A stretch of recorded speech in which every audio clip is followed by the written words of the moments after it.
Objective reality as the spine and subjective realities as the bushes of a Kesten tree of consistent stories. In idealism, you take subjective realities as fundamental and you derive objective reality from subjective realities. In materialism, you do the opposite. You take objective reality as fundamental and you derive subjective realities from objective reality. Now, materialism is the dominant view, and idealism, although it's a respected view, it's a minority view. It happens to be my view, actually. Question, though, is how do you know which one you're doing? If you're modeling objective reality to stand in agreement with experience, process also known as physics, then maybe you're deriving objective reality from subjective reality while claiming the opposite. My take on this is that it's a matter of degree. How contrived is the modeling? If, for example, you find out that the whole world around you is arranged in such a way as to make sure that your character exists, then it's time to consider that objective reality might not be as objective as materialism claims it is. And this Truman touches set wall moment is exactly what happened in the 1970s when it was revealed that the values of the 27 physical constants of the Standard Model were contrived to ensure the existence of the physicists describing it. For me, this is the point where I say, hold on, maybe it's time to give idealism another look. Maybe we should try to look at things from the lens of idealism, starting with the anthropic principle itself. What idealism? Well, we need a skeletal idealism to start with, just enough for us to even have a lens through which to view the anthropic principle. So let's put one together. Now, from the outset, before I've jotted anything down, I'm going to put up a scorecard. At the top, you'll have the list of assumptions, and the smaller this list is, the better. The first item in the list of assumptions is, by the way, what I stated outright at the beginning of the talk. The starting point for idealism is subjective experiences. They're what's fundamental. From that, we derive everything else. Next thing I'll do is I'll go over the list of things that will be derived by the end of this talk, just as a preview of what's going to happen in the next few slides. The bigger this list is, and the more profound the items in the list, the better. And in my opinion, the smaller the number of slides that take us from where we are right now to deriving all these items, also the better. And so the first thing we'll do is we'll explain why subjective realities share a single immortal objective reality. And this is something that idealism needs to do at birth, so to speak. It's not something that can be put off. And the reason it cannot be put off actually has to do with item number 3 in the list. And what's item number 3? We will have a reason for why influence runs one way from objective to subjective realities by the end of this talk. What's this about? So we, empirically speaking, we found out fairly quickly in physics that the causes for things, the influence always stems in objective reality. So if I say have the subjective experience of a headache, more often than not, this would be because, of some cause in objective reality. Let's say a tree branch fell on my head an hour ago or something like that. And so because influence always stems from objective reality, you cannot have a science or a physics unless you explain how or why objective reality shows up and how it works. And so the difficulty in doing that step, the first item in the list, is the reason why I believe idealism did not take off. And so I've explained 2 of the items in the list now, the first one and third one. The second item in the list, it's something that's just so straightforward you don't even think about, but it's something that we do need to have a reason for. And so we will have a reason for why there is no direct interaction between subjective realities, meaning why I personally don't have access into other people's thoughts and vice versa. The fourth item in the list is we will have a reason for why shared objective reality appears to be deterministic on the surface and indeterministic underneath. Now remember, it took us up until the previous century to even find out that there's indeterminism in physics, right? Up until then, physics appeared completely deterministic. And that determinism is what I'm referring to here by talking about the superficial determinism of objective reality. It's only when we dug hard enough under the surface that we found out about the indeterminism. So I'm going to give a reason for that.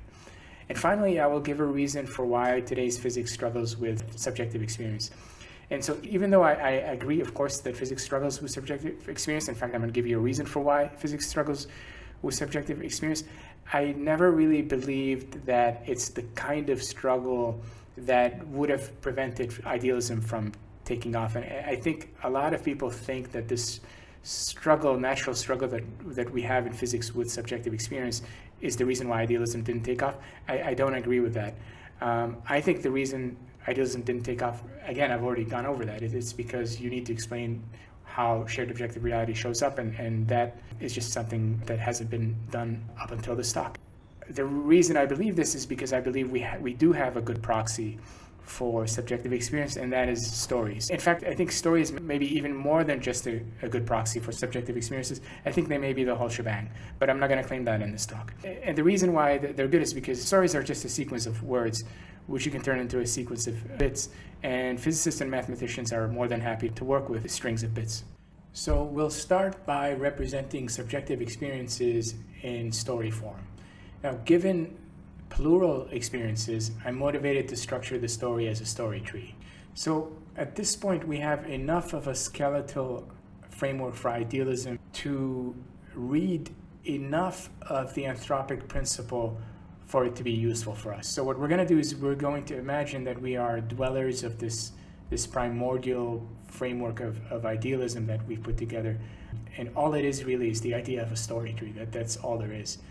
And as such dwellers, we're going to look at the statement of the anthropic principle and try to read something from it, see if we can comprehend anything from it. And most of the words in that sentence are going to appear like incomprehensible vocabulary words for us. For example, the word physics here. The word physics here refers to physics of objective reality authored by materialists, meaning it lives completely outside of the idealism that we're working with. We have not even explained how objective reality shows up. We don't have a concept of objective reality so far. We certainly don't have a concept of the physics of this objective reality that we don't have a concept of. And so the word physics doesn't translate to us. Same story to some extent with the word observers. So now observers happens to be the one thing in objective reality that's closest to subjective experience, because you can think of subjective experience, like I said, as stories, which you can think of as a sequence of observations, but that's not really the same thing as an observer. An observer is really, the way I think of it is the adapter on the objective reality side to subjective experience. So we're close to understanding observers, but not quite yet.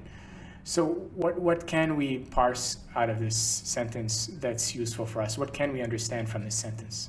So the two words from the sentence that I can understand as a dweller of this primordial idealism are consistent and eventual. And so if all I have is this idea of a story tree and somebody is trying to tell me something about my story tree, and all I can understand are the words consistent and eventual, I might interpret their message as them telling me that what I have is a long-run consistent story tree. And believe it or not, this very simple idea of a long-run consistent story tree is going to do all the heavy lifting. Now, I've added the anthropic principle as an item in our list of assumptions, but note that we were only able to consume a couple of small pieces of it. Most of it was wasted. Later on in the future, once we've further developed our framework for idealism, we'll return hopefully to the anthropic principle, and maybe we'll be able at that point to consume more of it. Next, I will borrow a result from the math of branching processes that says that if you condition a branching tree on long-run survival, it becomes a Kesten tree, meaning a tree with a single immortal spine and many mortal bushes emanating from the spine. So what you should picture is a bushy tree like the one you see on the left, and if you condition that on long-run survival, meaning on immortality, it turns into the structure that you see on the right, which is a tree that has a single long spine drawn here in red. And from this single long spine, you have these shorter mortal bushes emanating, drawn here in blue. Next step is to interpret the bushes as subjective realities. And given that the bushes share the same spine, the spine is naturally interpreted as objective reality. And in one small step, we have solved the biggest problem in idealism. We've given an explanation for how and why objective reality shows up when you start out with just subjective realities. We've explained why a single immortal objective reality is shared among subjective realities.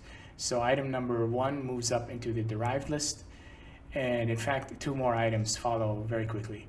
So an important feature of Kesten trees is that aside from sharing the same spine, the bushes are independent, and the evolution of nodes along the bushes is independent.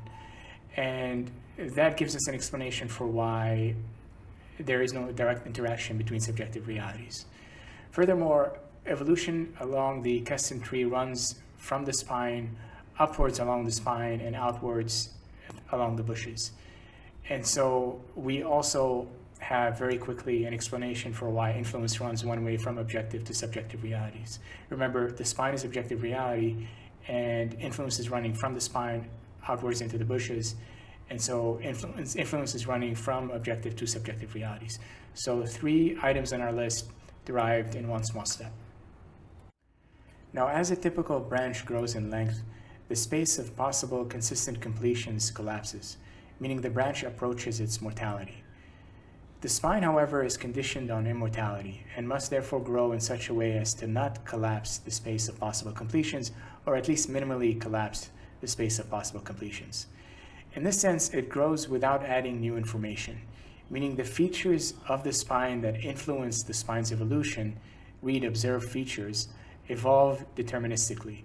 And with that, we have an explanation for why objective reality appears deterministic on the surface, but indeterministic underneath. Finally, although conditioning on long-run survival modifies the kernel along the spine, bushes continue to evolve under the original kernel. This split helps explain why today's physics struggles to speak directly to subjective experience. In the same way that modern cognitive scientists and ancient Buddhists say that the self is emergent, our story tree has now an emergent self, which is the spine.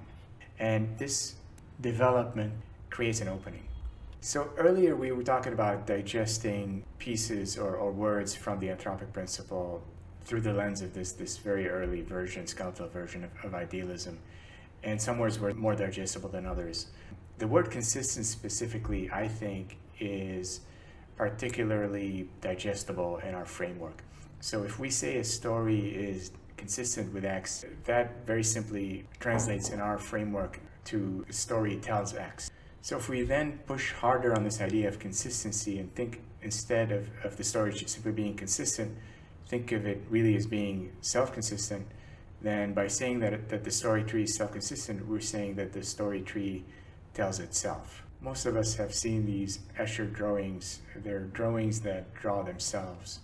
And so we can think, therefore, of our story tree as the story form of Escher drawings. They're Escher stories. And in the same way that Escher drawings must draw drawing hands, plural, an Escher story, which is what we're talking about, must tell the story of storytellers, plural. And so even though I started out saying that plural subjective experiences are the axiom or starting point of our idealism, it's possible that we can reason towards the plural aspect of subjective experience rather than have it be an axiom. Also note that storytellers here translates back into the anthropic principle, into the term observers. And so originally, remember, that was a term that was not very digestible, and now not only have we digested it, we've actually reasoned towards it. And so I've tentatively added these 2 extra items to the list of derived items, and given that they are actually pieces of what we originally said were our starting assumptions, I've put minus superscripts on top of the original assumptions.